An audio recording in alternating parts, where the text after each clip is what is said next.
জাতীয় সংসদের প্রথম অধিবেশনে রাষ্ট্রপতির ভাষণ বর্জন করে ওয়াকআউট করেছে বিরোধী দল। এ বিষয়ে বিস্তারিত জানাতে জাতীয় সংসদ ভবন থেকে যুক্ত হচ্ছেন সহকর্মী নাজমু সাকিব।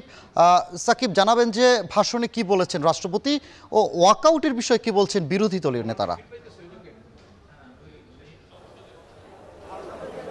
সানি, মূলত ওয়াকআউটের ঘটনা ঠিক কিছুক্ষণ আগে কিন্তু ঘটেছে। মূলত রাষ্ট্রপতির ভাষণ যাতে না দেওয়া হয় সেটা নিয়ে আসলে কয়েকদিন ধরে বিরোধী দলের যারা নেতা ছিলেন তারা কিন্তু বলছিলেন, এবং আজকে নাহিদ ইসলাম তার বক্তব্য কিন্তু এক প্রকার তিনি বলেছেন যে যারা আসলে ফ্যাসিস্টের সঙ্গে ছিলেন তারা যাতে এই সংসদে ভাষণ না দেন সেটাও কিন্তু তার আসলে ভাষণের মধ্যে ছিল।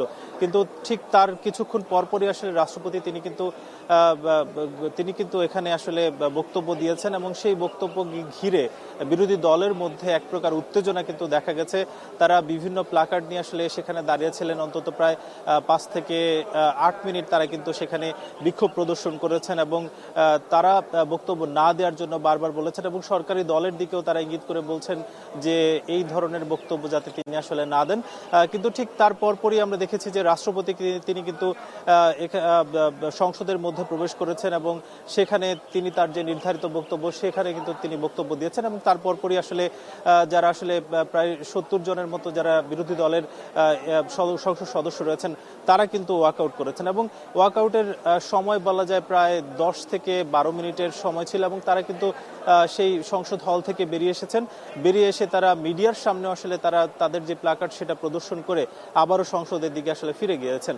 একটু জানাতে চাই যে রাষ্ট্রপতি তার ভাষণে বলেছেন যে জুলাইয়ের অভ্যুত্থানে যারা আসলে শহীদ হয়েছেন, যারা আহত হয়েছেন তাদের প্রতি তিনি সমবেদনা জানিয়েছেন, এবং নতুন যে বাংলাদেশ হয়েছে সেই বাংলাদেশের উত্তরণের জন্য তিনি আসলে নানা ধরনের যে পদক্ষেপ নেওয়া হচ্ছে বর্তমান সরকারের আমলে সেসব বিষয় নিয়ে তিনি বলেছেন, এবং বিএনপি সরকার যে 31 দফা আসলে দিয়েছে, কিংবা বর্তমান সরকার অর্থাৎ বিএনপির নেতৃত্বাধীন যে সরকার রয়েছে সেই সরকারের নানা ধরনের যে উন্নয়নমূলক কর্মসূচি, তার মধ্যে ফ্যামিলি কার্ড, কৃষক কার্ড সহ খাল খনন কর্মসূচি নিয়েও তিনি কিন্তু আসলে বক্তব্যের মধ্যে তুলে ধরেছেন, এবং গণতান্ত্রিক উত্তরণে এই যে বর্তমান সরকার যাতে কাজ করে যায় সেই প্রত্যাশাও তিনি কিন্তু ব্যক্ত করেছেন।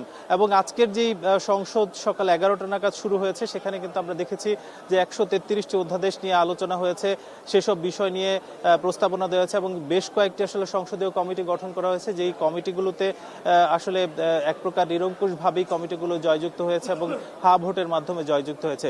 সব মিলে বলা যায় যে এখনো কিন্তু সংসদটি আসলে চলছে, এবং বিরোধী দল এবং সরকারি দল তারা তাদের যে বক্তব্য সেই বক্তব্যগুলো দিয়ে যাচ্ছেন, এবং আজকে বলা যায় হয়তো আরো কয়েক ঘন্টা হয়তো এই সংসদ চলতে পারে। ছিল জাতীয় সংসদ থেকে সবশেষ।